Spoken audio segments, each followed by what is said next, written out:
Morning. मी प्रथमेश. मी चैताली. आणि आम्ही निघालोय आमच्या पहिल्या लॉंगेस्ट रोड ट्रिपला. आणि फर्स्ट स्टॉप आहे कोल्हापूर. कोल्हापूरचं मुख्य आकर्षण आपल्याला माहितीच आहे. श्री महालक्ष्मी मंदिरात जायचंय आणि सावजी मटण खायचंय विथ तांबडा आणि पांढरा रस्सा. आणि कोल्हापूर ज्वेलरीची पण शॉपिंग करायची.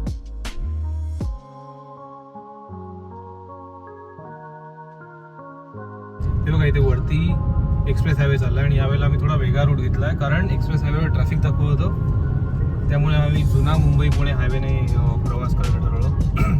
साधारण अर्धा तास वाचला आणि रिकामी रस्ता मिळाला. येस.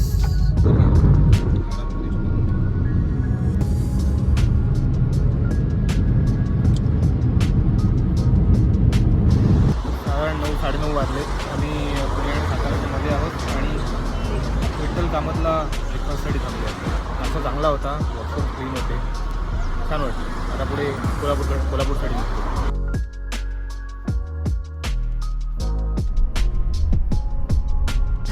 साधारण जेवायच्या वेळेला आम्ही कोल्हापूरमध्ये पोचलो असता. मला खूप जणांनी रेकमेंड केलं होतं की कोल्हापूरमध्ये येऊन जर लंच करायचं असेल, डिनर डायनिंग करायचं असेल तर परत खूप छान वाटेल. जर आम्ही गुगल करून बघितलं तरी गुगलवर पण पहिलं नाव सगळ्यात परतचं आहे आणि स्पेशालिटी आहे मटन. आणि मी मटनचा खूप मोठा फॅन आहे, त्यामुळे मी इथे मटन खायला आलो आहे. चैतालीची ऑफकोर्स चिकन खाईल, चिकन फॅन. बघूया आपण कशी येते.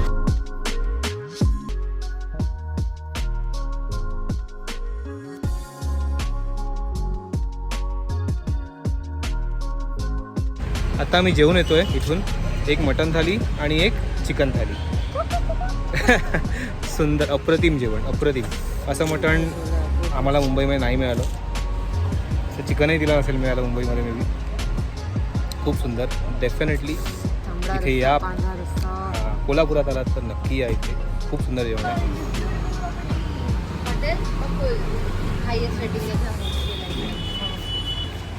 खरंच सुंदर प्रॉपर्टी आहे. त्यांनी एका बंगल्याला होमस्टे टाईप हॉटेलमध्ये कन्वर्ट केलं आहे. तिथेही आपली गाडी पार्क झाली आहे आणि महालक्ष्मी मंदिरापासून अगदी वॉकेबल डिस्टन्सवर हे असं आहे. ही आमची रूम आहे ते वरती. आता चेक इन करतो, सामान आत ठेवतो, थोडा वेळ आराम करूया.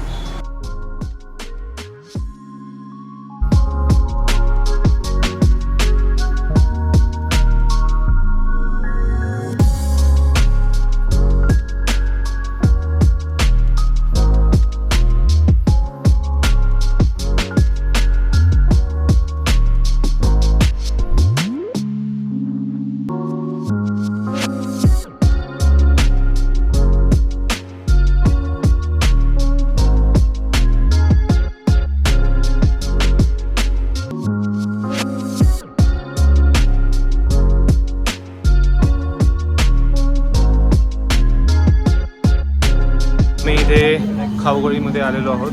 खाऊ गल्ली, सॉरी, कोल्हापूरच्या. हे महालक्ष्मी मंदिरापासून अगदी 2 मिनिटाच्या वॉकिंग डिस्टन्सवर आहे. इथे तुम्हाला शॉर्मा, पाणीपुरी, चाट, चायनीज, दाबेली सगळं काय मिळेल. Chicken shawarma. इथे खूप गर्दी पाहिजे. आम्ही तिकडे जातोय आता कारण चिकन फॅन फिरते आमच्याबरोबर. की नाही.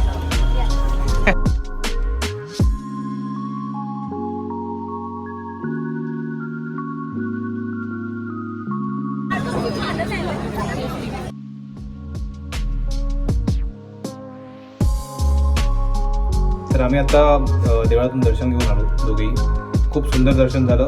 आम्ही लाईन लावून ॲक्च्युली दर्शन नाही घेतलं, मुखदर्शन घेतलं कारण खूप जास्त गर्दी होती देवळामध्ये आणि साधारण 2.5-3 तास लागले असते आणि त्याउपर 9 वाजता देऊळ बंद होतं.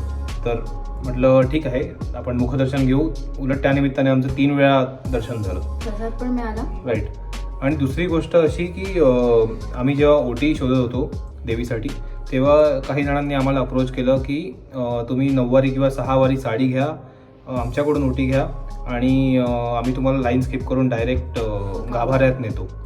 तर आम्हाला ते ॲक्च्युली योग्य नाही वाटलं. त्यापेक्षा मुखदर्शन घेणं जास्त, म्हणजे आम्ही रादर प्रिफर केलं की मुखदर्शन घ्यावं. तर सावध राहा अशा लोकांपासून. आणि आम्ही मुखदर्शन घ्यायला गेलो तर आम्ही विचारलं की मुखदर्शनात पण ओटी आपण देऊ शकतो का, पोचते का. ते हा म्हणाले आणि तिकडे आम्हाला लिटरली साडीची ओटी 350 रुपयात मिळाली, जी आम्हाला तिकडे 1000ला मिळत होती. ओटी पण भरली गेली, मुखदर्शन पण 3 वेळा झालं, सगळं मनासारखं झालं अगदी एक्झॅक्टली. आणि गिल्ट पण नाही की ब्राईट दिल्याचा. पे करून दर्शन घेतलं असं नको होतं आम्हाला ॲक्च्युली, जसं नॉर्मली होतं तसं झालं म्हणजे. आणि आम्ही हॉटेल बकुळला राहिलो, सो ते वॉकेबल डिस्टन्स होतं. आणि कोल्हापूर इतकं सुंदर आता येताना दिसत होतं, तिकडच्या स्ट्रीट फूड. आम्ही तिकडच्या खाऊ गल्लीतून आलो आणि खूप सारे आयटम्स आहेत तिकडे. पाणीपुरी म्हणू नका, कोल्ड कॉफी, शॉर्मा, मुंबईचा फील आला अगदी. आम्हाला पहिल्या दिवशी फोमो आला, सो आम्ही मुंबईचा खाऊन आलो आणि तिथून चालत आलो. तर म्हणून आम्ही हॉटेल बकुळ पण रेकमेंड करू, कारण अगदी जवळ आहे. आम्ही 10 मिनिटात चालत आलो. आता कोल्हापूरचं आमचं हे आजचा स्टे आजच्यापुरताच होता स्टे.